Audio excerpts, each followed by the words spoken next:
मित्रांनो, धान बोनसबद्दल माहिती घेत असताना आपण वारंवार व्हिडिओच्या माध्यमातून बघत आहोत, की धान बोनस संदर्भात हिवाळी अधिवेशनातसुद्धा कुठलाही निर्णय घेण्यात आला नाही. त्यानंतर मित्रांनो वाटलं होतं, अर्थसंकल्पीय अधिवेशनात कुठला ना कुठला निर्णय घेण्यात येईल. त्यात मित्रांनो धान बोनसचे जे चुकारेसुद्धा आहेत धानाचे, तर ते धानाचे चुकारेसुद्धा अद्यापही शेतकऱ्यांच्या खात्यावर वितरित झालेले नाही. तर आजच्या व्हिडिओमध्ये आपण धान बोनसबद्दल सर्वात महत्त्वाची माहिती म्हणजे ज्या शेतकऱ्यांनी नोंदणी केलेली आहे, त्या शेतकऱ्यांना धान बोनस वितरित होणार का? किंवा ज्या शेतकऱ्यांनी नोंदणी प्लस विक्री केलेली आहे, अशा शेतकऱ्यांना धान बोनस मिळणार का? अशा अनेक प्रश्नांची उत्तरे आपण आजच्या व्हिडिओमध्ये क्लिअर करण्याचा प्रयत्न करणार आहोत. तत्पूर्वी जर चॅनलवर नवीन असाल तर चॅनलला सबस्क्राईब करा आणि समोरील जे बेल आयकन बटन आहे ते दाबायला विसरू नका. तर नमस्कार मित्रांनो, मी राज सुरेतर स्वागत आहे कृषीमॅन यूट्यूब चॅनलमध्ये. मित्रांनो, एकंदरीत बघायचं झालं तर जवळपास बघायचं झालं तर गोंदिया जिल्ह्यातून 1,32,614 शेतकरी सध्याचं सांगतोय, सध्या 1,32,614 शेतकरी हे धान बोनससाठी पात्र ठरलेले आहेत. परंतु मित्रांनो, एकीकडे बघायचं झालं तर धानासाठी जवळपास मला वाटते 25,000 ते 30,000 रुपयाचा जवळपास खर्च लागत आहे उत्पादन घेण्यासाठी. एकीकडे ज्या शेतकऱ्यांचं खरडून गेलेलं आहे त्या शेतकऱ्यांना धान बोनसची तर काही आशा नाही. परंतु मित्रांनो, जे शेतकऱ्यांनी धान विकलेलं आहे अशा शेतकऱ्यांना धान चुकारीसुद्धा अद्यापही वितरित झाली नाही. तर जवळपास मुख्यमंत्र्यांच्या हस्ते आता काहीतरी एक निर्णय घेण्यात यायला पाहिजे होता. मुख्यमंत्र्यांनी कुठलाही निर्णय घेतलेला नाही आणि मुख्यमंत्र्यांचं काम होतं, की जे अधिवेशन झालेले आहे अर्थसंकल्पीय, त्या अधिवेशनामध्ये त्यांनी नमो शेतकरी योजनेबद्दल जे निधी वगैरे मंजूर केलेले आहेत, जी-आर वगैरे काढलेले आहेत. त्यानंतर जवळपास पी-एम किसानबद्दल सुद्धा बऱ्याच न्यूज म्हणजे जी-आर वगैरे आलेले आहेत. तर हे सगळं होत असताना मित्रांनो, नमो शेतकरीसाठी तुमच्याकडे पैसे आहेत, तुमच्याकडे लाडक्या बहिणीसाठी पैसे आहेत. परंतु मित्रांनो, तुमच्याकडे धान उत्पादक शेतकऱ्यांसाठी एकही रुपया नाही. म्हणजे फार कमालीची गोष्ट आहे.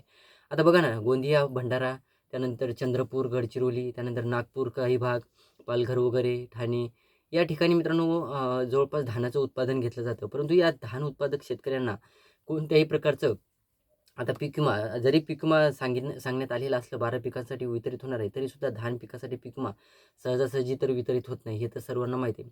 आता एक मुख्यमंत्र्याचं एक काम होतं की बाबा चला आपण एक मुख्यमंत्रीसुद्धा आहोत आणि आपण सध्याच्या अर्थमंत्र्याचं सुद्धा खातं आपल्याकडे आहे.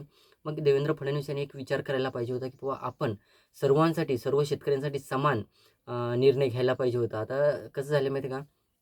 आता हे ₹2,000 ₹4,000 देऊन नमो शेतकरी पी-एम किसानचे ₹4,000 ₹2,000 देऊन हे शेतकऱ्यांची दिशाभूल करत आहेत. कारण मित्रांनो, ज्या शेतकऱ्यांचं धान जे विकलं आहे त्या शेतकऱ्यांना जवळपास 350 कोटी रुपयांची जे धान चुकारे आहेत ते थकलेले आहेत. त्यानंतर मित्रांनो, ज्या शेतकऱ्यांनी नोंदणी केलेली आहे बीम पोर्टलवर बघा, आता जवळपास बघा ना, आता गोंदिया जिल्ह्यातून 1,32,614 शेतकरी गोंदिया जिल्ह्यातून. एकीकडे गडचिरोली जिल्ह्यातून जवळपास मार्केटिंग फेडरेशनकडे 28,000 प्लस शेतकऱ्यांनी नोंदणी केलेली आहे आणि इकडं जवळपास आदिवासी विकास महामंडळाकडे जवळपास 30,000 प्लस शेतकरी 32,000 प्लस शेतकऱ्यांनी ही नोंदणी केलेली आहे. म्हणजे एकंदरीत बघायला झालं मित्रांनो, 60,000 पेक्षा जास्त शेतकरी हे गडचिरोली जिल्ह्यातून सध्याच्या कंडिशनला धान बोनससाठी पात्र म्हणजे जर धान बोनस वितरित झाला तर पात्र होऊ शकतात. आता एकंदरीत मित्रांनो, हे जे शेतकरी आहेत, शेतकरी संख्या आहे, या शेतकरी संख्येला किंवा या शेतकऱ्यांना धानाचा बोनस हा वितरित व्हायलाच पाहिजे. ही एक सरकारकडे विनंती आहे कळकळीची, किंवा तुम्ही धान उत्पादक शेतकऱ्यांना निराश करू नका. कारण या शेतकऱ्यांना आता जवळपास पेरणीसाठी याच्यासाठी ही रक्कम लागतेच, कारण की धानावर डिपेंड हे पूर्ण शेतकरी राहू शकत नाही धान पिकावर. यांना धान बोनसची फार गरज असते. तर शेतकऱ्यांना जे धानाचा बोनस आहे, जे हक्काचा बोनस आहे त्यांचा, ते द्यायलाच पाहिजे सरकारतर्फे. आणि कळकळीची विनंती आहे सरकारला, की बुवा तुम्ही धान उत्पादक शेतकरी जे 4-5 जिल्ह्यातील आहेत, त्या शेतकऱ्यांना तुम्ही निराश करू नका. देवेंद्र फडणवीस त्या जे मुख्यमंत्री आहेत, त्याचबरोबर अर्थमंत्रीसुद्धा आहेत. तर त्यांनी शेतकऱ्यांसाठी एक निर्णय घ्यायला पाहिजे. आता हिवाळी अधिवेशन झालं, त्यानंतर अर्थसंकल्पीय अधिवेशन झालं. हे सगळं झालं असताना सुद्धा यांनी निर्णय घ्यायला पाहिजे. आता हे जे धान चुकारी थकलेली आहे 350च्या जवळपासची धान चुकारी या शेतकऱ्यांच्या खात्यावर वितरित व्हायला पाहिजे. म्हणजे बघा मित्रांनो, जे शेतकरी धान उत्पादक शेतकरी आहेत, त्या शेतकऱ्यांना कुठलाही निर्णय घेण्यात येत नाही. म्हणजे मोठी कमाल आहे मुख्यमंत्र्याची, की तुम्ही प्रत्येक शेतकऱ्यात पीक विम्याबद्दल बोलत आहात, नमो शेतकरीबद्दल बोलत आहात, तुम्ही इतर योजनांविषयी, कृषी यांत्रिकीकरणविषयी बोलत आहात. परंतु बॅकग्राऊंड नॉईजला इग्नोर मारा. परंतु मुख्यमंत्री साहेब, तुमचं काम आहे की तुम्ही जवळपास धान उत्पादक शेतकऱ्यांना सुद्धा एक दिलासादायक बातमी द्यायला पाहिजे. आणि तुम्ही धान उत्पादक शेतकऱ्यांचं जे धानाचं जे बोनस आहे, तुम्ही लवकरात लवकर निर्णय घ्यायला पाहिजे आणि या शेतकऱ्यांच्या खात्यावर तुम्ही धानाचा बोनस हा वितरित करायलाच पाहिजे. तर धान उत्पादक शेतकरी जे आहेत त्यांची मरमर असते मित्रांनो. जवळपास बघा ना, आता जवळपास हेक्टरी 20,000 रुपये म्हणजे काय फार मोठी रक्कम नाही या धान उत्पादक शेतकऱ्यांसाठी. आणि धानाची चुकारे आता बघा ना, 31 मार्चपर्यंत याने काय केलेलं आहे, धानाची खरेदीचं जे म्हणजे विक्रीसाठी त्यांनी 31 मार्चपर्यंत मुदतवाढ दिलेली आहे. तुम्ही मुदतवाढ दिलेली आहे, परंतु तुम्ही जे धानाचं जे उद्दिष्ट आहे ते वाढवलेलं नाही. म्हणजे किती सिस्टमॅटिकली शेतकऱ्यांची दिशाभूल केली जाते बघा.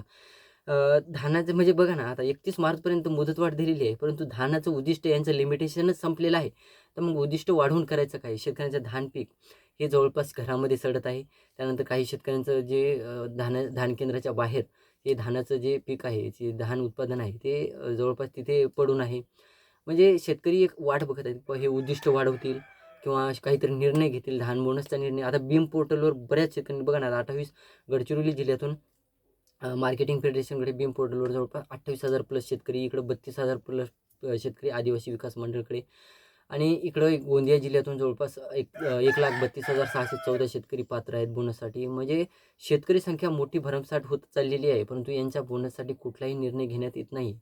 तर एक विनंती आहे सरकारकडे की बुवा तुम्ही धान उत्पादक शेतकऱ्यांना लवकरात लवकर दिलासादायक बातमी द्या. तुमचे जे धान चुकारी जे थकलेले आहेत तुमच्याकडे शेतकऱ्यांचे, ते सुद्धा लवकरात लवकर शेतकऱ्यांच्या खात्यावर वितरित करा. आणि लवकरात लवकर धान बोनसविषयी काही ना काहीतरी देवेंद्र फडणवीस यांना कळकळीची विनंती आहे की तुम्ही धान बोनस हा लवकरात लवकर जाहीर करा. शेतकऱ्यांची दिशाभूल करू नका. शेतकरी फार धान बोनसच्या प्रतीक्षेत आहे. तर विनंती आहे सरकारकडे की बाबा तुम्ही धान बोनस लवकरात लवकर वाटप करा. ही होती छोटीशी माहिती धान बोनस संदर्भात. व्हिडिओ आवडला असेल तर लाईक करा, चॅनलला सबस्क्राईब करा आणि ज्याच्या शेतकऱ्यांपर्यंत पोहोचवण्याचा प्रयत्न करा. धन्यवाद.